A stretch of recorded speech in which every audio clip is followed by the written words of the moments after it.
LA office, we have a Boston office, but we go down to this tri-state area. We're now basically stretched. We cover the whole entire U.S., but we fly out there. I go to Beaumont, Texas. I go everywhere. Eugene, Oregon, you know. So when would you say that a fire escape has to meet the table for a replacement fire escape stairs? When you do a refurb, I would consider that a replacement stair. 75. They usually use the 75% rule. You've got a building completely. Just use chapter 43. You know, you use it, you've got a building completely, then you basically, internal, external, everything is part of the whole, you know, upgrade. When they take a mansion, usually for example, and they say, hey, we're going to try to put in 2 staircases in here, and they can't because a lot of times the mansions have these centralized stairs. Yeah. It's physically impossible for you to basically meet the second egress rule with another staircase somewhere inside. So the normal answer, after you've exhausted all possible interior staircases, because you really want to bring them in, the external staircases become the answer. So let's use this mansion. This used to be a doctor's home at one time. Beautiful home, by the way. But now it's been basically bastardized into a rooming house. I went around and I looked at that entire complex and I said, okay, when you do a plan, I can say, and this is, we're right here in this corner of this building. So I went and looked at all the rooms all around, and I identified that on this fire escape, we can cross over to that roof where the guy was on it and he couldn't get away. But as soon as we continue with that fire escape over to that little roof, then we pick up that window. I looked on this front over here, and there's an ability for us to basically join and get to the roof. There's a side roof here, so we can do a catwalk, get all these people on this corner over here to come over and get onto this roof, and then a ladder to the ground. Because he already has a pre-existing ladder. Unless you say, no, no, I'll let him keep his existing ladder, but I want a staircase over here. And then on the back side, there's another room that's sort of off, and that could be platforms and ladders to the ground, or full staircases to the ground. Now, this mansion is using fire escapes to satisfy all your requirements for an egress. So they have a main staircase, centralized stair inside this thing, but then they have this, the second means is you're allowing a fire escape to be the second means of egress. So let me just tell you what my thought process is, because there's really 2 tables here. And the tables, I agree that neither one of these tables really apply to existing stairs. However, if you're refurbishing it, I would say it has to apply, you know, you're doing a complete refurbishment. To the fire, no, the fire escape? Yeah, if you're doing a complete refurbishment to the fire escape, you've got to, I mean, you're basically replacing it. No, because everything's staying, we're changing the bolts, it's really a maintenance. Refurbishment, if you're talking replacement, that we're not replacing all the whole superstructure staying, changing bolts. Now here's what you have to be careful of. You're gonna have pitchforks and you know, at your doorstep when people say, and torches, yeah.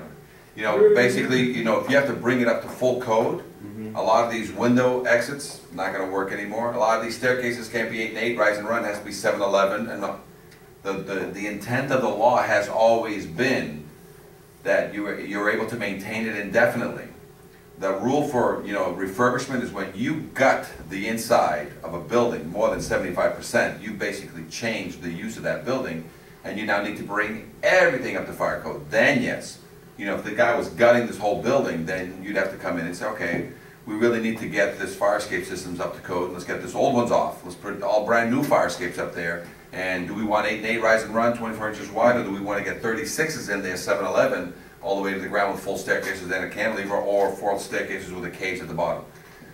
That's really how it's viewed nationwide. Nobody, and I've been at this for 40 years, nobody has ever forced somebody, ever, and I mean ever, to take down a fire escape because they were in a refurb mode. Ever, ever.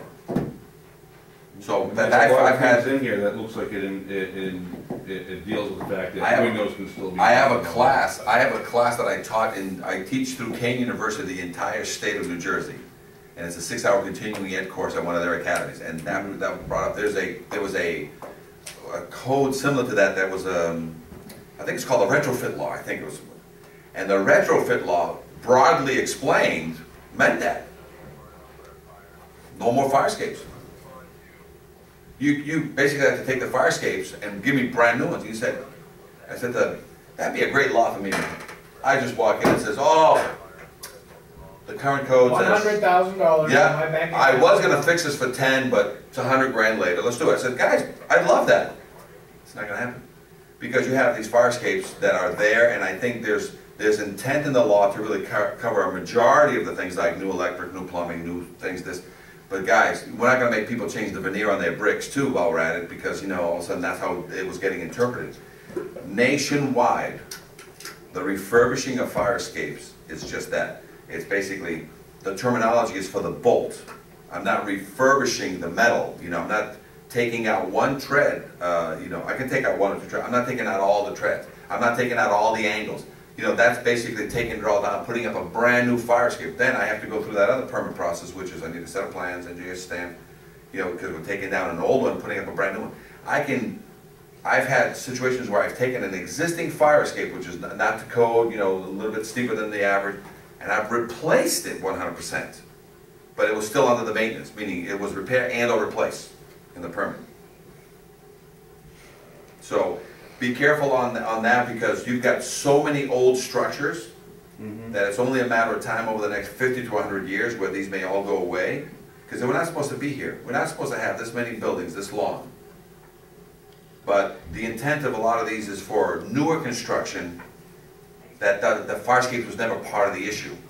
That is going to basically, you know, you got a shell of some kind on a 40-year-old apartment building that they've gutted now and they're going to make it into condos. Yeah, everything you just said there applies. Yeah, so my code, the life safety code doesn't even allow them to put fire escapes on new buildings. Right. That's correct. And so these two tables only apply to existing, so, I mean, obviously, the new parts of the fire escape that you're gonna construct is gonna have to meet this fire escape stair table.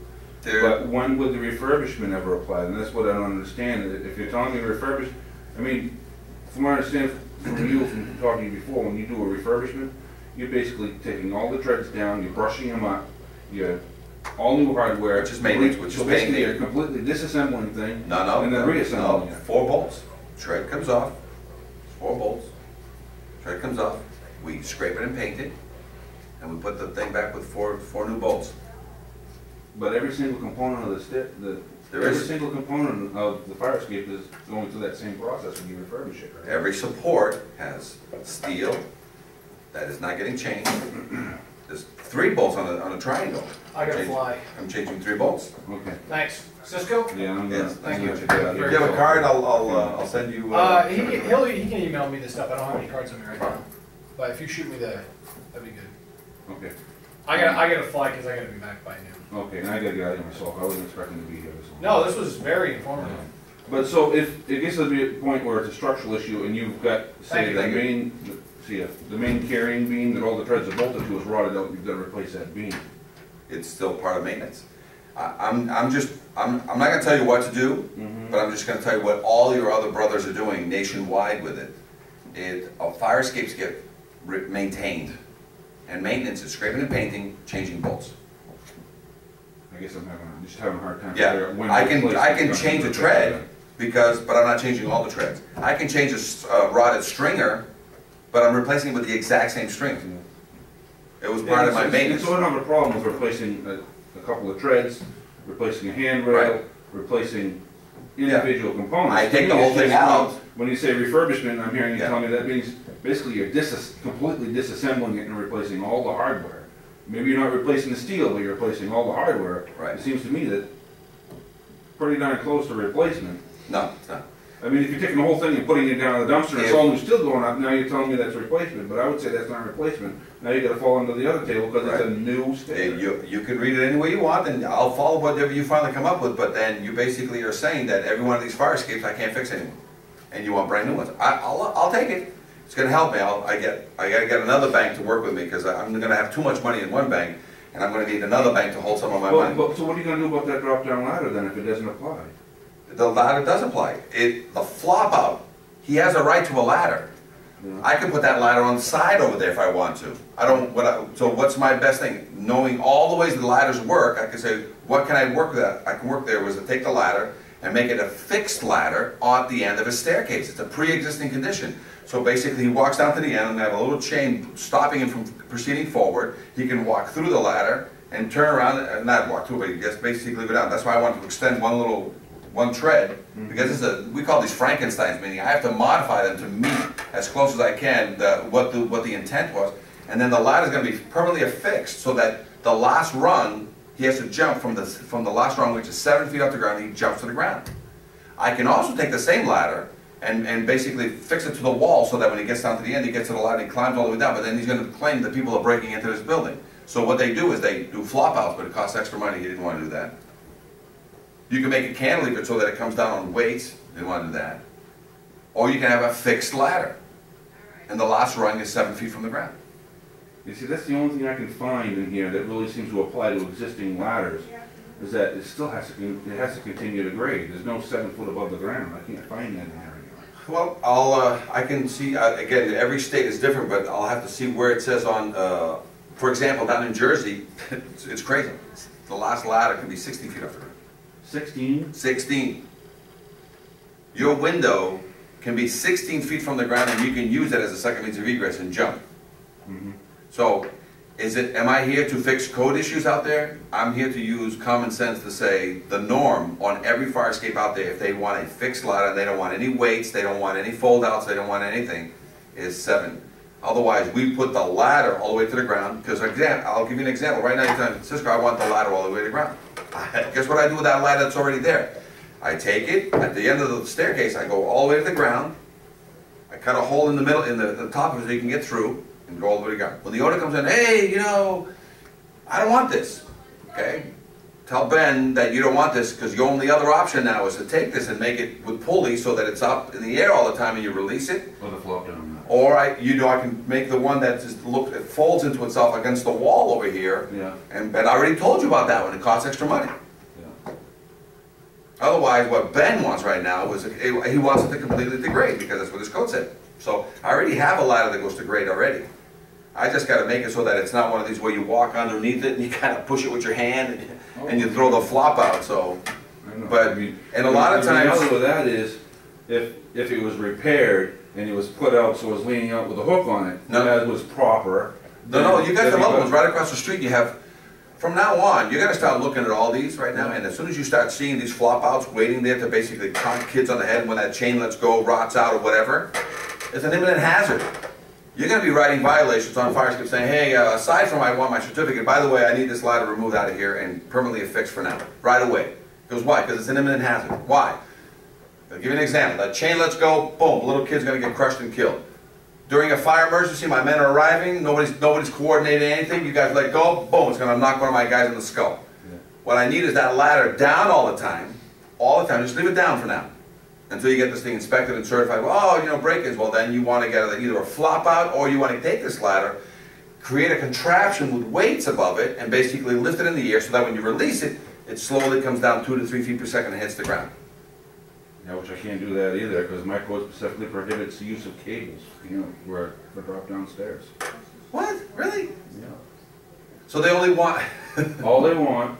This is the NFPA, or were you... This is NFPA. Oh, I'd love to, just not that I have time to go through all these code books, but stuff like this is great, but the norm nationwide... NFPA said no more of the cable weight counterbalance tricks, because the cables weren't getting maintained and the pulleys get jammed up. So NFPA just said we're not allowing it anymore. Perfect. Existing is existing, but no new. Ah, okay, so if I make a new one, I got to use the weighted box cantilever, which is the seesaw one, 2/3, 1/3. So if you're going to, but an old one I can maintain. For instance, this drop down ladder, you've got a situation that's superior to having to jump.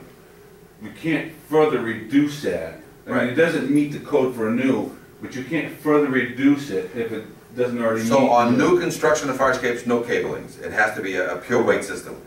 What about existing weight system with the cables? I can maintain them indefinitely. You can maintain it indefinitely, right? Or improve upon it. I don't have an issue with that as long as it's maintained. I mean, the problem with that, again, cable and pulleys and all that exposed in the main area. Oh, we know, we go through this all the time. Crap. Yeah. You know, they're not going to get 20 years out of that refurbishment. They're going to get 5 or 6, and they're going to have pulley issues. I mean, even the pulley systems, the old cast iron pulley systems are a problem. Crap, it's not even going to fit with the cable again, with the pulley again. So. Right. We get this all the time. So this is why when we speak and we talk and we go through things like this is great information to share. And because we record it, we give it back to you. You can share this with other people that didn't show up in the class. But our main objective here is to work with the code and be as fair as possible, because this bastard child of egress cannot get, you know, front row status. Because you give it front row status and they're gonna freak out on you with, you know, pitchforks and fire, and fire, you know what I'm saying? But can we do something that makes sense? The answer is yes. Do we have alternatives? Yes. Do we have answers for everything? I think yes, because this donut, it's been thought out since the 1850s. It has not improved in any way because it's a system that was developed correctly 150 years ago, and it was done correctly, and we've pretty much, anything new built today basically copies something that was an answer in the 1850s. Materials have changed a little bit, the bolting has changed a little bit, the regs as far as the, you know, the rise and runs has changed a little bit, but the system of attachment has not changed. The system of getting up and down has not changed. Cantilevers and ladders have not changed.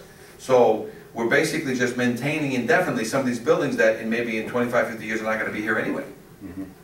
But sadly, you got a lot of these mansions that sometimes you get an oddball duck that you can't get a new staircase inside that building, and you're going to allow somebody on a pre-existing structure to say, hey, you know what, the only answer, because we've exhausted every possibility, let's put a fire escape in the corner down there.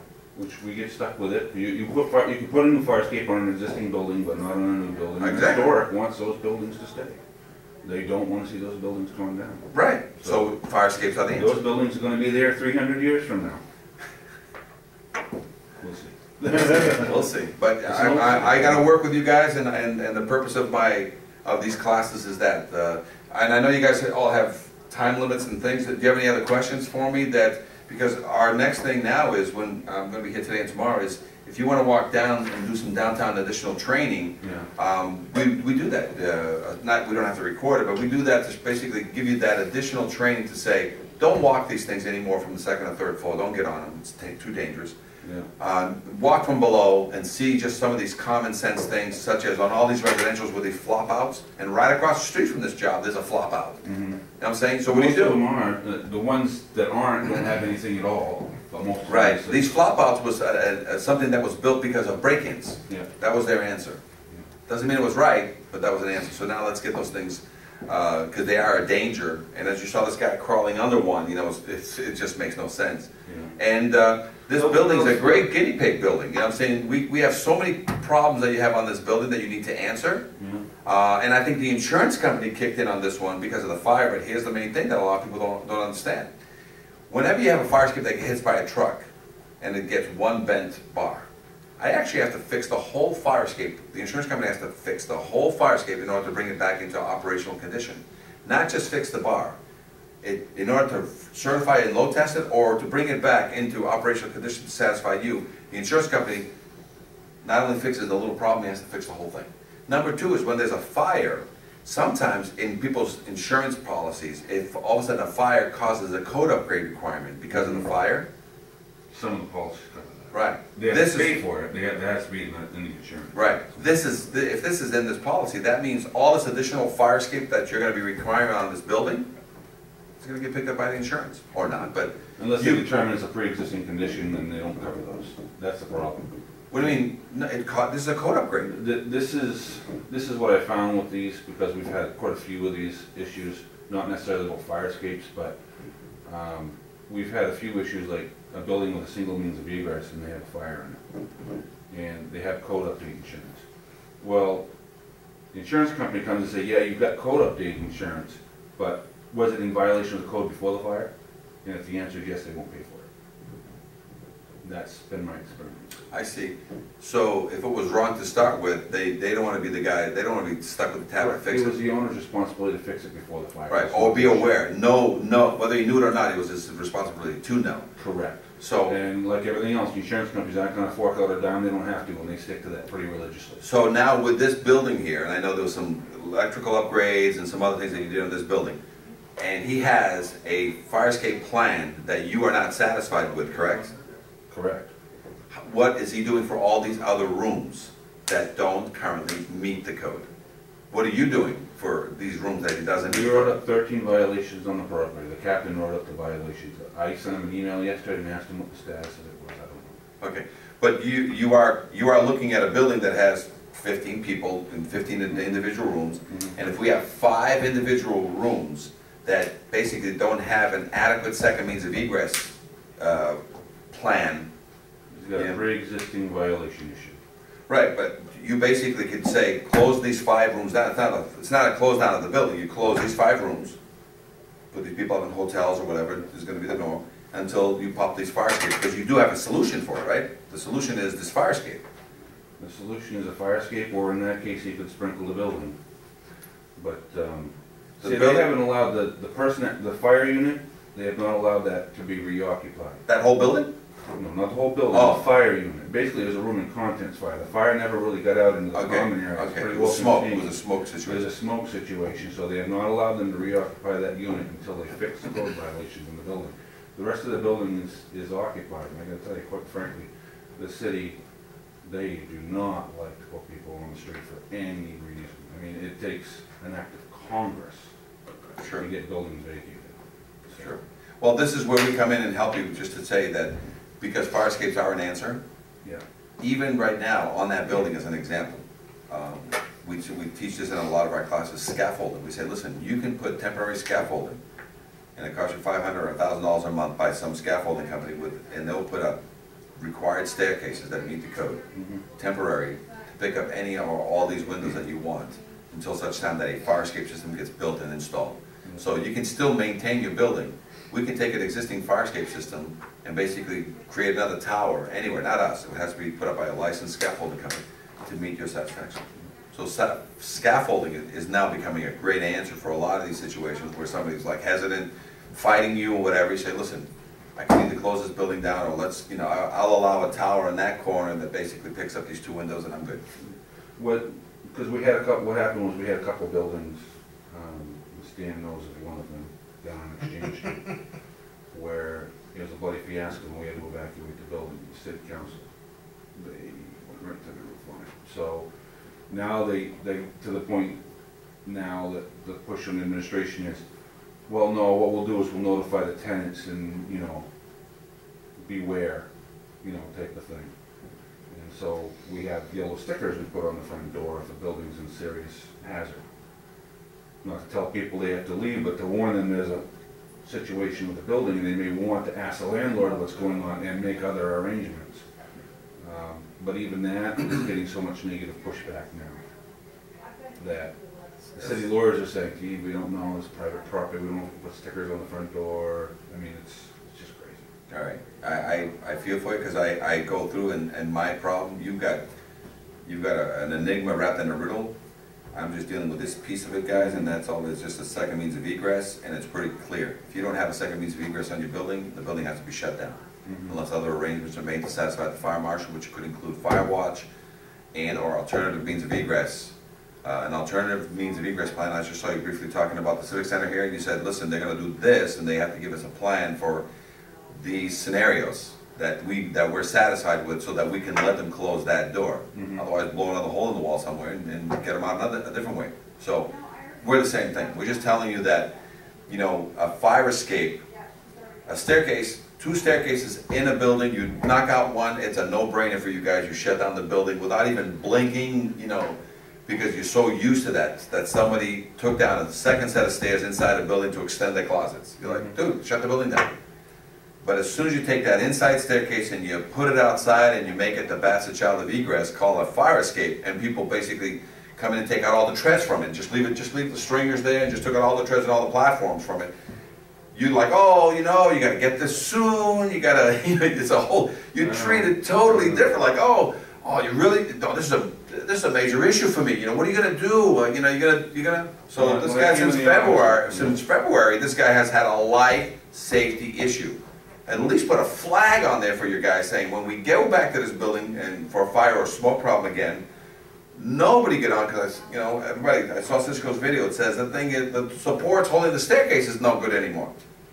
When I took this position in 2007, that was the only thing we posted buildings against occupancy for, was for no second means of egress.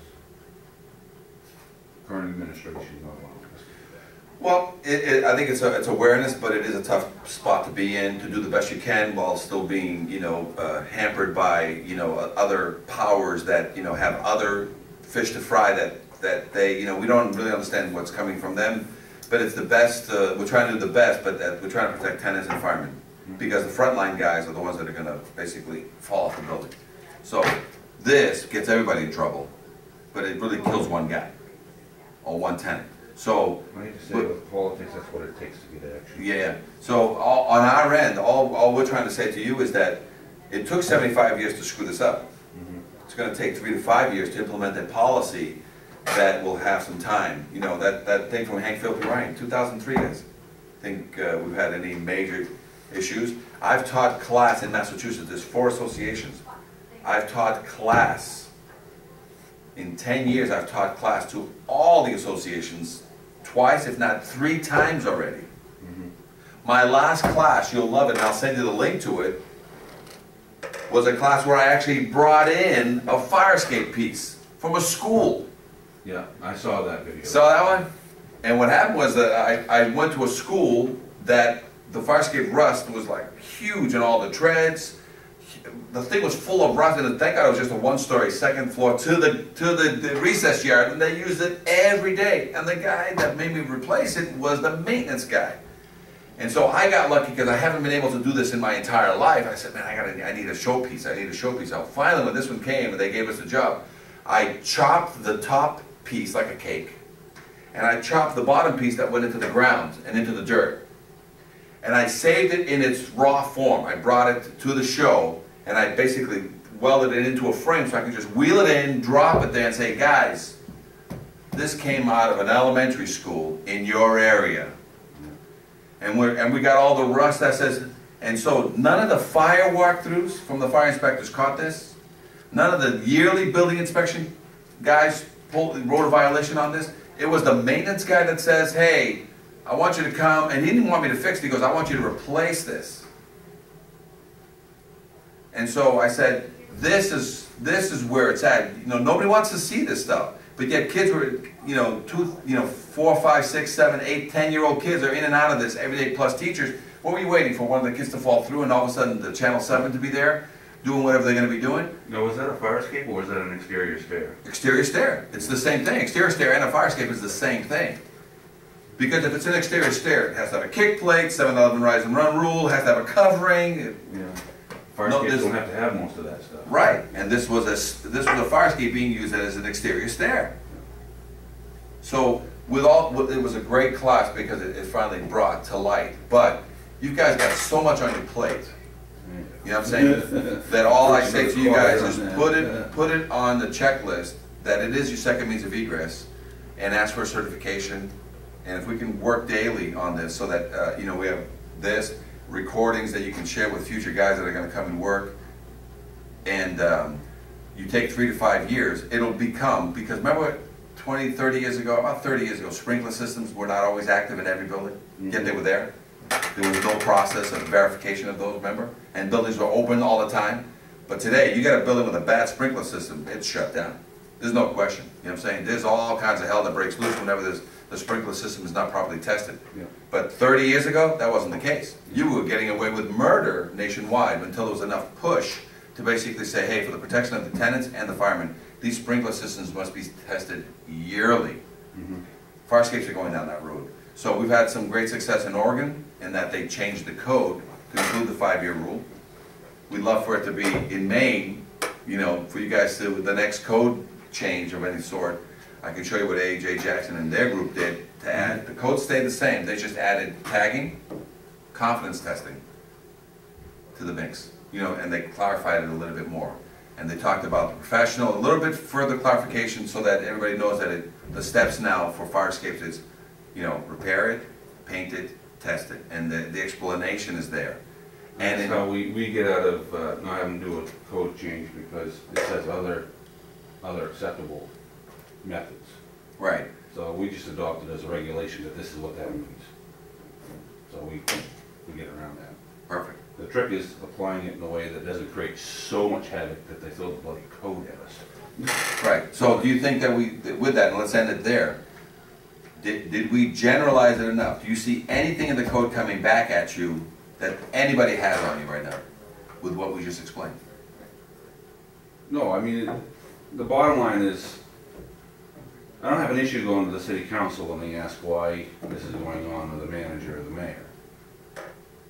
The bottom line for them is, we're gonna say, you know, we're gonna do what the next person falls through a tread, or, you know, we get, quite frankly, the thing that was triggering us before this was, somebody's called because a tread fell off and damaged the windshield of their car, or we were doing an inspection, we were saying, you get us a letter, a stamped letter from an engineer saying that it's safe. Those were the only things that were getting us out of the fire escapes. So, they're gonna say, holy moly, it's $30,000 to refurbish this fire escape, and we're gonna say, hey, if these things are so weak that the treads are just falling off and taking windshields out, you think it's safe to be using them to get out of the building? It's instead of a $3 million lawsuit, it's just a $30,000 fix. But you have to tell them, knowing what you guys know about dams, knowing what you guys know about buildings, knowing what you guys know about old systems, you're saying it's not a matter of if it's going to happen, we're already at the when it's going to happen. Meaning these fire escapes should have been refurbished in the 50th year.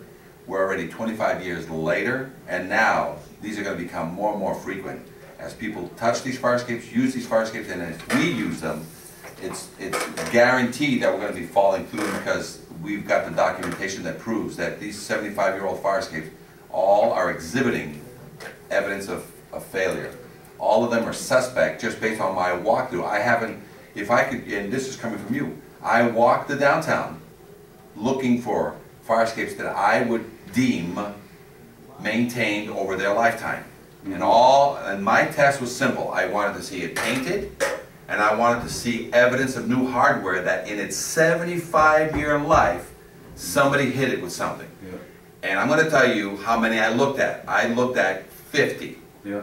I only found 2 with new hardware. Yeah. So I'm telling you that it's coming, it's going to happen, and that there's no way anything that is 50 to 75 years old, showing evidence of connection rust and what we call ice jacking and rust jacking, is ready for my men or for the people in that building. So right now, less than 1% of what I saw in my cursory walk through the city passed my simple training, and I'm not an engineer, but I was able to identify that yes, people have been painting them, but nobody has been maintaining them. So now what do we have? We have a hand grenade, and somebody already pulled a pin out. And guess who's going to roll that baby? My guys, when they come through and they kick it a little bit, ever so slightly, and it's going to go boom on my guys. You told me once, a 1/4 inch of rust is equal to what, 20 years? It's a very good point. We were involved in a case in New York City where a fireman going to a 4th floor of a building, and that's what prompted this. We were the expert witness. They brought in a metallurgist who basically did a study for the past 25 to 50 years of that building and all the weather patterns that hit that. And he was able to tell you that on average it takes 25 years to grow a 1/4 inch of rust. And left unchecked, I mean, you can't do anything to it in order for it to grow a 1/4 inch. You have to leave it alone for 25 years. 1/2 inch was over 50 years of neglect. Now you can take that and accelerate it if you put it on certain parts of the building under a tree where it stays moist and damp all the time, and it'll grow even faster than that. But it'll be at least. But it'll be at least that. The fireman went up the building, and he was going to basically vent the top floor. There was a woman and a child up there. He ran up, fell through 3 fire escape treads, hit the floor below, went back up, jumped over the hole, grabbed the woman, brought her down. Then when it was all said and done, I think he was 27 years old, he ruptured his disc, he was basically gone. The uniqueness of this case is that this wasn't a, he had a disability and all that stuff because he was basically disabled for the rest of his life. The uniqueness of this was that he sued the owner personally on this. And they were fighting it to say, the insurance company is going to pay, you have disability, this was a work-related injury. He was able to prove with the case, because they settled it out of court, he was able to prove that there was negligence on the owner's part. Because even 2 years later when they brought me in for an investigation, we were able to identify that the rest of the fire, they fixed those 3 treads, but everything else stayed the same. Yeah. So on our way there, when we had lawyers and everybody around us, plus fire officials there with us during the inspection, as I'm going up, I'm dropping treads again. I'm stepping on treads and they're falling. So we're documenting and videotaping all this and saying, you know, all we need to show that the owner not only didn't fix it prior to the incident, when the incident occurred, he only had somebody come in and fix the 3 treads that fell, and the rest of the fire escape was another booby trap waiting for the next fireman or tenant to get hurt and killed. So immediately after we presented our findings, but the metallurgist was, the key is the law says you must maintain it at all times, whether you know it or not. The 5-year rule applies in some of these building requirements where it's 5 years. He wasn't even doing that. Yeah.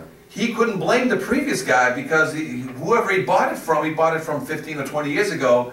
Yeah, he ignored it, but when you got it, like you said, was it in violation when you bought it? Yes, then you're not going to pay for it because you should have fixed it then, but I didn't know. It's not our problem. Yeah.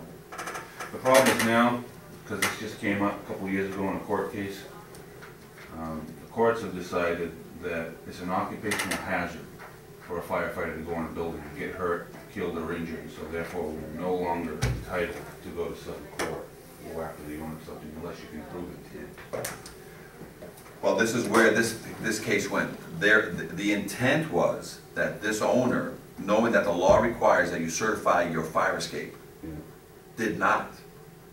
Made no arrangements to certify or maintain his fire escape in the lifetime that he owned it. So he knew about it and he chose not to do it. Exactly. And that's why they won. See, just negligence isn't enough for us anymore. You've got to demonstrate that the owner's intent was to do harm. For us, because we're firefighters and the nature of our job is we've got to expect to get hurt. That's what the court basically said. We've got to expect in our job we're going to get hurt and injured. So, well, if that's the case, then same way you walk in an elevator, you say, "Give me a signal."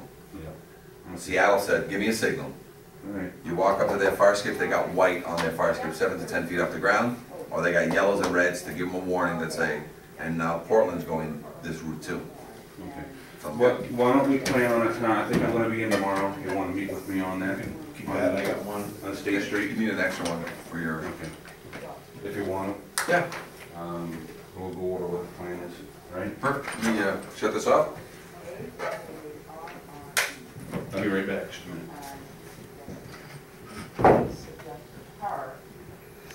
Do you have a